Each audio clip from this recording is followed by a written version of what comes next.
भन्ने आवाज हुन थाल्यो।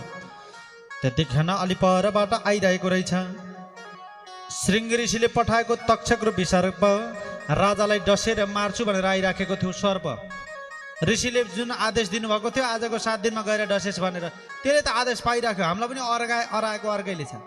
ए बाबु भोलि बिहान यति बजे उठेछ भनेपछि निन्द्रा छिट्टै खुल्छ है, उठाइदिने अर्कै छ, सुताइदिने अर्कै छ। हामी त मै हुँ भनेर फेरि त्यसै कमाइदिने अर्कै छ, घाटा लगाइदिने अर्कै छ। जब गनमा डसेर मार्नको निम्ति आइराखेको थियो, कश्यप ब्राह्मणलाई भेटेर तक्षकले भनेछ, यसो कश्यप ब्राह्मणसँग कुरा गर्न थाल्यो। ए तक्षक तिमी किन आएका, ए किन आएको भन्ने बेलामा चाहिँ मलाई राजाले के दिनेछन् त भन्दा धेरै धन दिने भनेका छन्, त्यही धनको लालचले म आएको हुँ, म त कर्म गर्न आएको हुँ, तिमीलाई त्योभन्दा धेरै धन मैले दिन्छु, चिन्ता नगर जाऊ भनेर फर्काइदियो। ती कश्यप ब्राह्मणले सर्पले टोकेपछि सर्पको विषबाट राजा बचाउला भनेर आउन लागेका थिए है। सर्पले जब टोक्छ, टोकिसकेपछि विष निकाल्यो भने पैसा कमाउँछु भनेर आएका थिए। यहाँ त एउटाले अर्कालाई कमाउनु भन्दा अर्को छँदै छैन नि त, कथेर मर लाएर कमाउला। डक्टरले के भन्छन्, ओहो यो गाउँका मान्छे बिरामी चाहिँ हुन्नन् कि, अलि धेरै बिरामी भए त पैसा कमाउन पाउँथे भन्छ है। सबै त्यस्तै हो। त्यति भइसके पछाडि तक्षक रूपी नाग डस्नको निम्ति आएको, कश्यपले त्यही डसेपछि उपचार गर्छु भनेर आएका। कालान्तरमा गएर तक्षकले फर्काइदिन पुग्यो। जब तक्षक नाग ब्राह्मणको भेष धारण गरेर राजाको नजिकैमा पुग्यो, आफ्नो वास्तविक सर्पको रूप लिएर महाराज परीक्षितलाई के गर्न पुग्यो त भन्दा डस्न पुगेको थियो। डस्न पुगेको थियो। जसै गरेर दुईटा तारहरू जोडेर एकैचोटि आगो लाग्छ लाग्दैन, तारहरू सर्ट हुने बेला आगो लागे देख्नु भएको छैन। जस्तै गरेर स्विच अन गर्दा बत्ती बल्छ बल्दैन, त्यस्तै गरेर हाहाकारो महानासिद भुवि खे दिक्षु सर्वतः विस्मिता ह्य भवन सर्वे देवासुर नरदय। सबै देवताहरू आइपुगे। पृथ्वी आकाश सबै 10 दिशामा हाहाकार हुन थाल्यो। सबैले महाराज परीक्षितको परम गति देख्नको लागि तयारी भए। के हुनुभयो त भन्दा त्यो शरीर जलेको थियो, आत्मा आनन्दताको साथ उडेर आकाशको मार्गबाट मोक्ष गतिमा पदार्पण हुन पुग्यो। नमस्तस्मै नमो भगवते तस्मै कृष्णाय कुण्डमेधसे यत्पदं बुरुह ध्यानत संहिता मध्यगामिमं। कृष्णका भगवानका चरण कमलको ध्यानले नै मैले यो जीवन के पाएको हुँ त भन्दा परमुक्तिको मार्गमा पाएको हुँ भनेर महाराज परीक्षित मुक्तिको मार्गमा लाग्नुभयो भन्ने सम्मको कथा यस अध्यायबाट प्रमाण गरियो। जय बोलो कृष्णचन्द्र भगवानको। हरि श्री कृष्ण गोविन्द हरे मुरारे, हरि श्री कृष्ण गोविन्द हरे मुरारे, हे नाथ नारायण वासुदेव श्री कृष्ण गोविन्द हरे मुरारे, हे नाथ नारायण वासुदेव वासुदेवं भज ओम वासुदेवं भज, वासुदेवं भज ओम वासुदेवं भज, भज वासुदेवं भज वासुदेवं भज वासुदेवं भज वासुदेवं कृष्ण वासुदेवाय हरये परमात्मने प्रणतक्लेशनाशाय गोविन्दाय नमो नमः। ही हरि भजौं हरिलाई, भजौं हरिलाई, एक दिन होइन 2 दिन होइन सधैँ हरिलाई हो। भजौं हरिलाई हो, भजौं हरिलाई, एक दिन होइन 2 दिन होइन सधैँ हरिलाई। भजौं हरिलाई हो, भजौं हरिलाई, एक दिन होइन 2 दिन होइन सधैँ हरिलाई।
चौरासीमा पारिन्छ पक्कै मारिन्छ भजे तरिन्छ आहो भजे तरिन्छ चौरासीमा पारिन्छ पक्कै मारिन्छ भजे तारिन्छ भजे तारिन्छ चौरासीमा पारिन्छ पक्कै मारिन्छ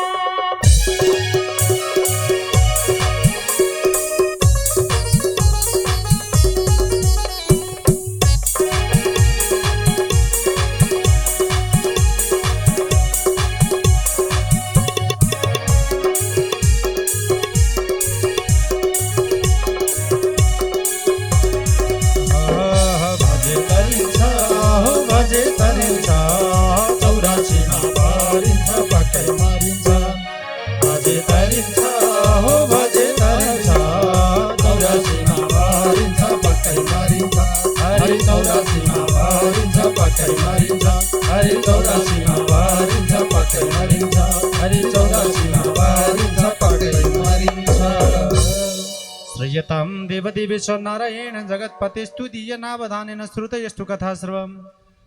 अब यो महाराज परीक्षितको जीवनको परम मुक्ति हुन पुग्यो। भागवतको कथा श्रवण गरिसके पछाडि शौनकादि ऋषिहरूले अर्थात् सुतजीलाई भन्न लाउनु भयो, सुतजीवम चिरो साध्य। हेर्नुहोस् त, सुतजीव चिरम साधो, तपाईँ त जीव भनेको जिउनुहोस्, चिरम भनेको लामो आयुसम्म। हे साधु, हे गुरु, हजुर लामो आयु जिउनुहोस्। बदनो बदताम्बर तमस्य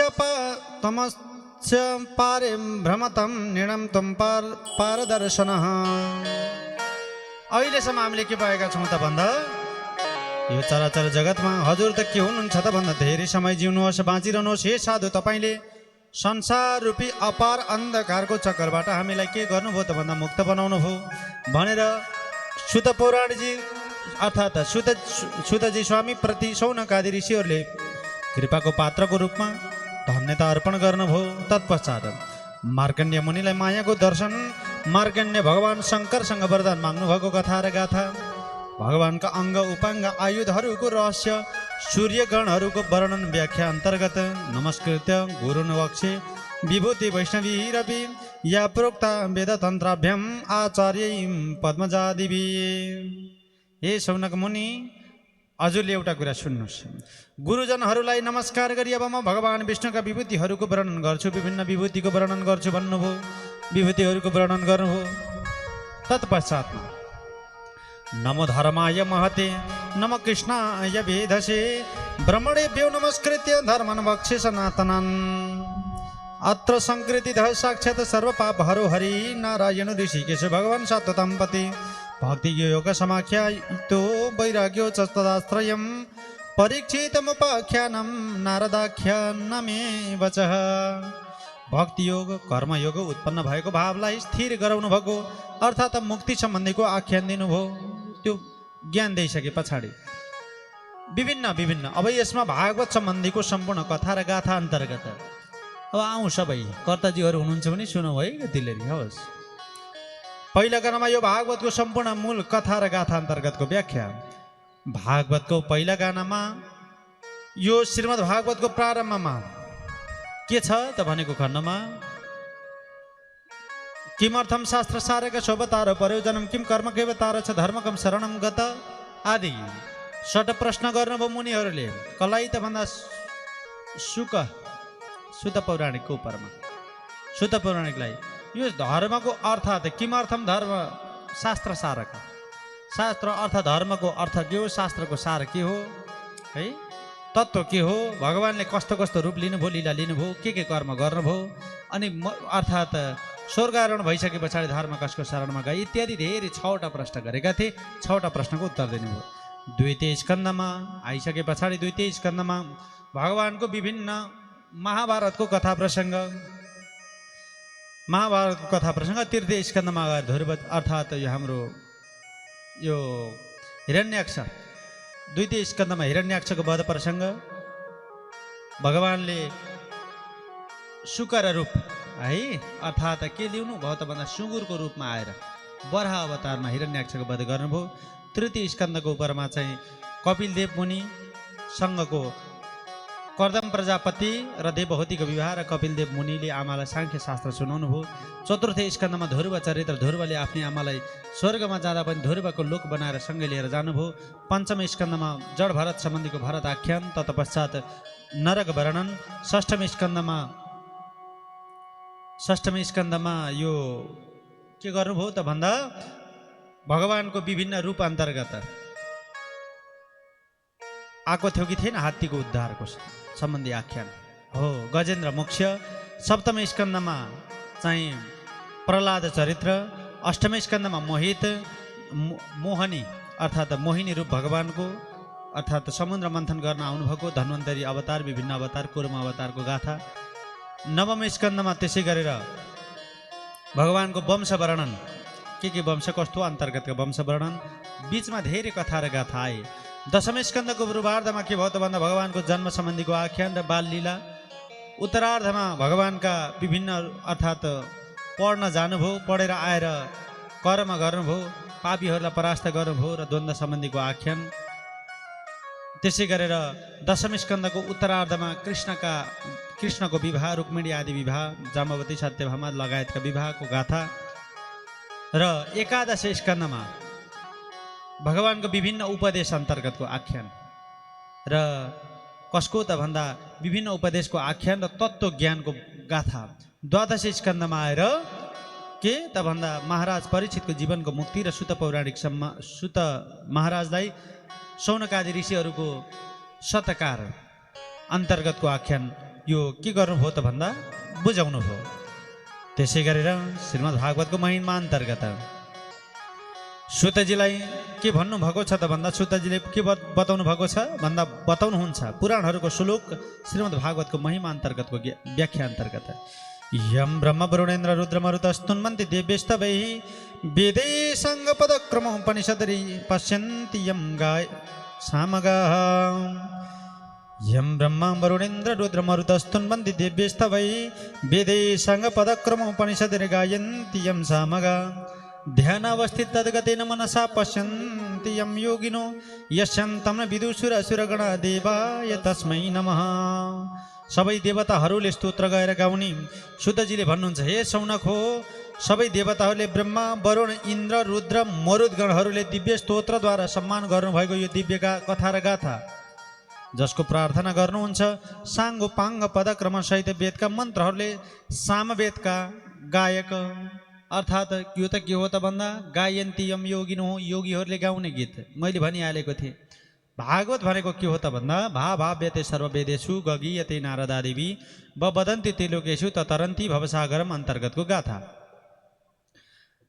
तस्मा पनि भन्नुभएको छ भगवान प्रतिको समर्पित भाव। यसमा वैष्णवहरू अपरिहार्य छन्, अनिवार्य छन् भनेको अर्थमा चाहिँ निम्न गानम यथा गङ्गा देवतानाम अच्युतो हरि वैष्णवानाम यथा शम्भो पुराणानाम इदम महत। जसै अरे नदीहरूमा गङ्गा उत्तम हुन्, पवित्र हुन्, देवताहरूमा विष्णु, विष्णुका भक्तहरूमा महादेव सर्वश्रेष्ठ हुनुहुन्छ भन्नुहुन्छ। देवताहरूमा सबैभन्दा उत्तम विष्णु हुनुहुन्छ, तर विष्णुका भक्तहरूमा चाहिँ उत्तमको हुनुहुन्छ त भन्दा महादेव। त्यस्तै गरेर पुराणहरूमा श्रीमद् भागवतको स्थान के छ त भन्दा उच्च स्थान छ।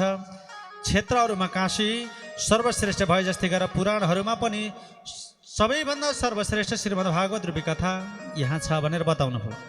तस अन्तर्गत फेरि बताउनुहुन्छ कस्मयेनं विभासितो यमतुलो ज्ञान प्रदीप पुरा तद्रूपेण च नारदाय मुनये कृष्णाय तद्रूपिणां योगीन्द्राय तदात्मनाथ भगवद्राताय कारुण्यत तच्छुद्धं विमलं विशोकममृतं सत्यं परं धीमहि।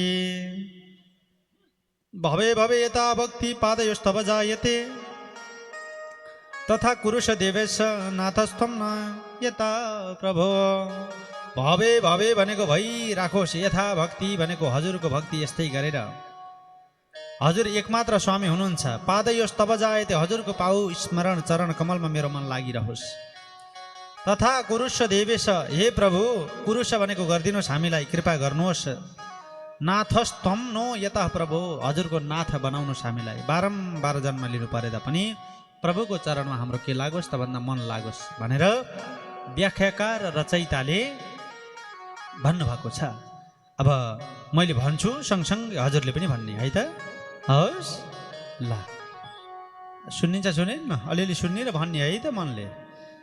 भवे भवे यथा भक्ति, भवे भवे यथा भक्ति, पादयोस्तव जायते, पादयोस्तव जायते, तथा कुरुष्व देवेश, तथा कुरुष्व देवेश, नाथस्त्वं नो यतः प्रभो, नाथस्त्वं नो यतः प्रभो।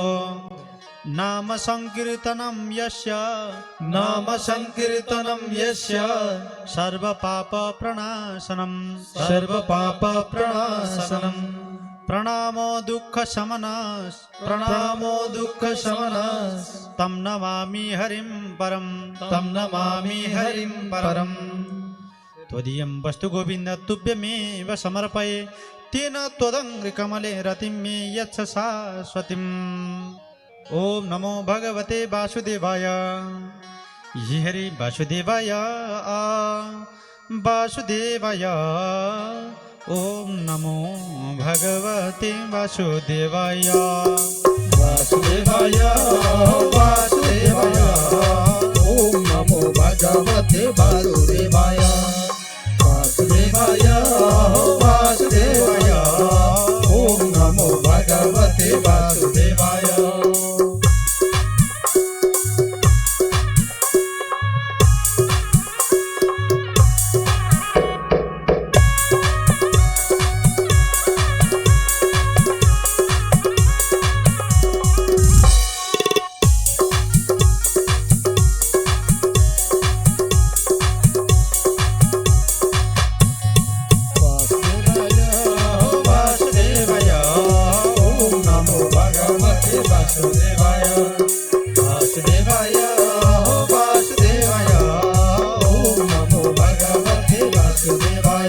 हरि ओम नमो भगवते वासुदेवाय।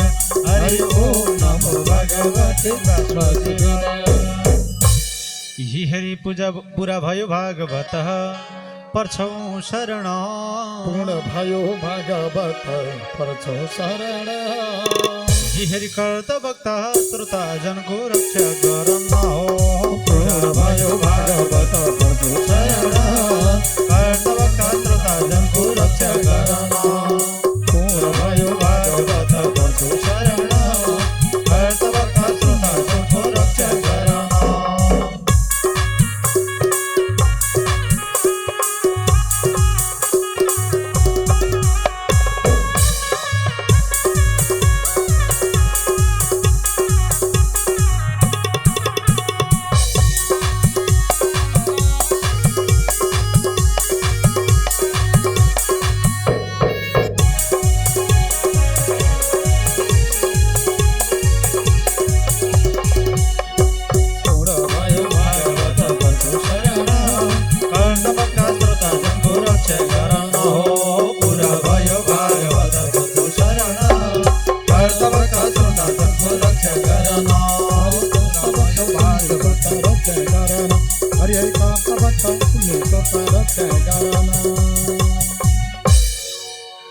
ओ सब तिल लिएर आउँ।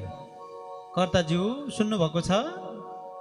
हजुर गुरुदेव तिल अर्पण गर्नको निम्ति, तिल अर्पण गर्नको निम्ति।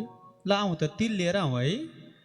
हजुरहरूले पनि तिल लिएर आउनुभएको छ। तुलसीका पत्र छन् भने चाहिँ आएर भगवान् विष्णुका 1000वटा नाम, विष्णु सहस्त्र नाम पाठ गरेर त्यसबाट भगवान्लाई तिल अर्पण गरेर अनि बल्ल यज्ञलाई पूर्ण गरेर हामी वहाँ गएर पूर्णाहुति कर्म गर्नेछौँ। आउँ छिटो आउँ है त। हवस्। हरि ओम।